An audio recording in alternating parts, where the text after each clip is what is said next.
guys, welcome back to another video designed to stretch your ribcage, strengthen your diaphragm, and improve your breathing. Today we're going to be on the mat. So when you're ready, go ahead, take your time, come down onto all fours, and we're going to take the hands under the shoulders and the knees under the hips.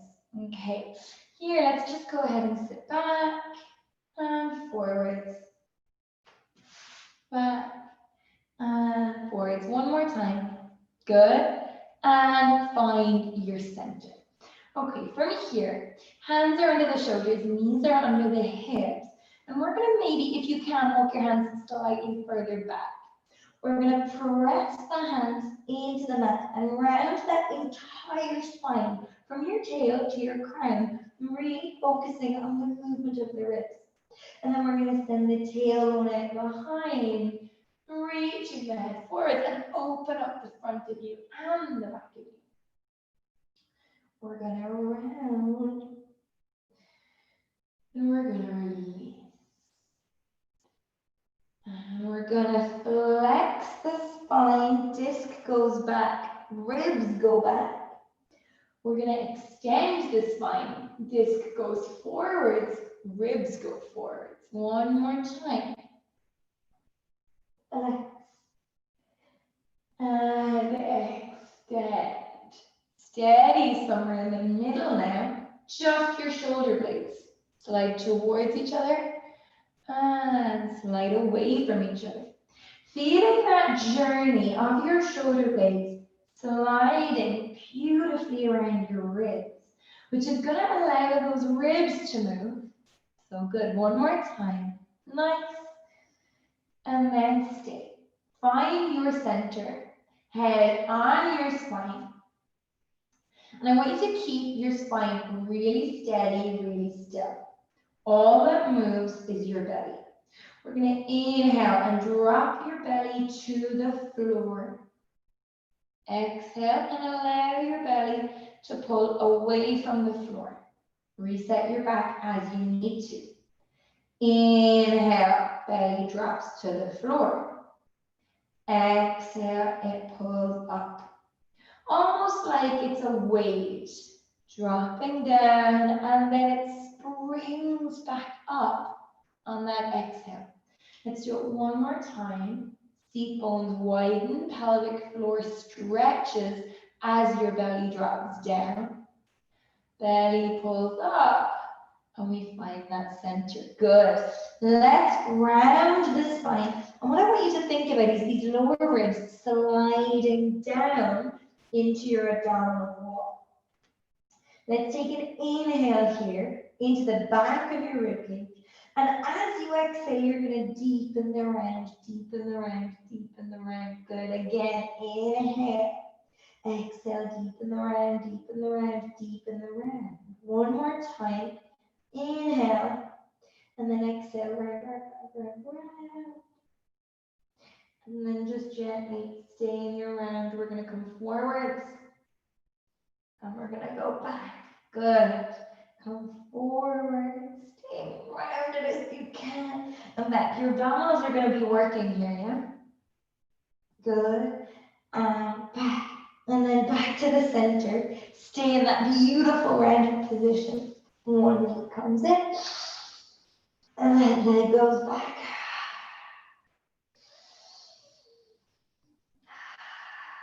One other side. Other side.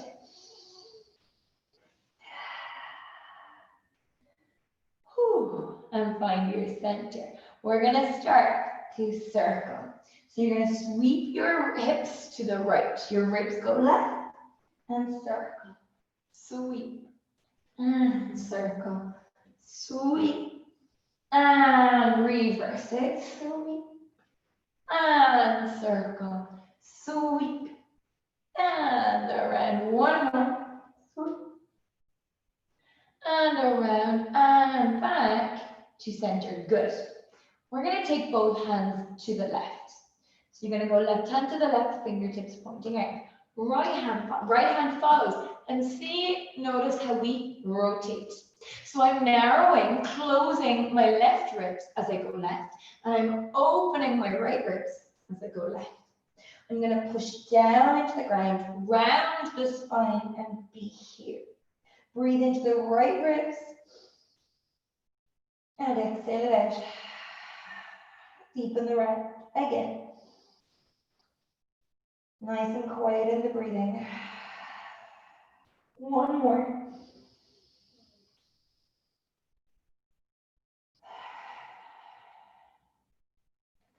Take it back to center, and I'm going to sit into that prayer, into that child's pose, into that child stretch, and just let everything be. And then go ahead, take it back. I'm going to take my right hand to the right, my left hand to the right, round my back, and let's take 3 quiet breaths here.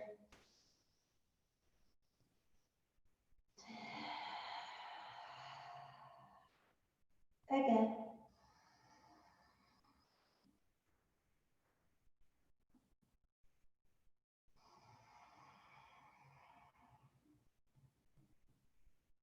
Take that last breath.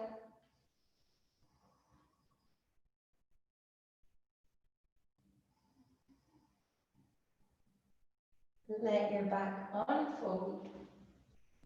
Back through center. You're going to tuck your toes, walk back into your heels. You can stay exactly as you are. I'm just going to spin to the camera. Good. Feet about hip distance apart. Let's stay in this beautiful squat. Good. And I know this might be tough for your hips, but just know that we want to get really comfortable in this position. Okay. Inhale, diaphragm down into your pelvic floor. Pelvic floor stretches, seat bones widen. Exhale, diaphragm up. Inhale, diaphragm down. Exhale, diaphragm up. Inhale, diaphragm down. Exhale, diaphragm up. Once more. Inhale, diaphragm down. Exhale, diaphragm up. Slowly rise to standing and let everything go. Well done, you guys. I hope you enjoyed that.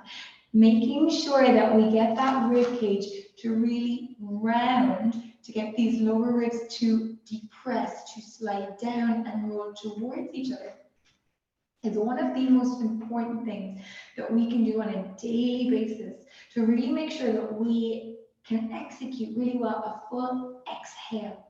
As we talked about, a full exhale is one of the most important parts of your breathing process. They're all super important, but when we get a really deep exhale, we allow that nervous system to calm, and exhale activates our parasympathetic nervous system, and inhale activates our sympathetic nervous system. So that just reminds us that, we talk a lot about sympathetic nervous system as being fight or flight, and sometimes we talk about it really negatively, but in breathing, you activate both sympathetic and parasympathetic. That sort of sense of our concept of yin and yang is so important. And so they're present all the time. But sometimes, especially if we're really busy or we're in a time of stress, activating or sort of resetting into that parasympathetic nervous system can be really, really important. As we mentioned in the lecture series, a lot of us, if you talk a lot, I know myself, I talk a lot for my job. If we talk a lot, that means we inhale a lot. We mightn't get a full exhale. So exercises where you round your spine, we're pressing, compressing the lungs, diaphragm pulling up, wrapping those abdominals in to assist a full exhale can be really, really beneficial for resetting the nervous system, the rib cage, and how we breathe efficiently. It's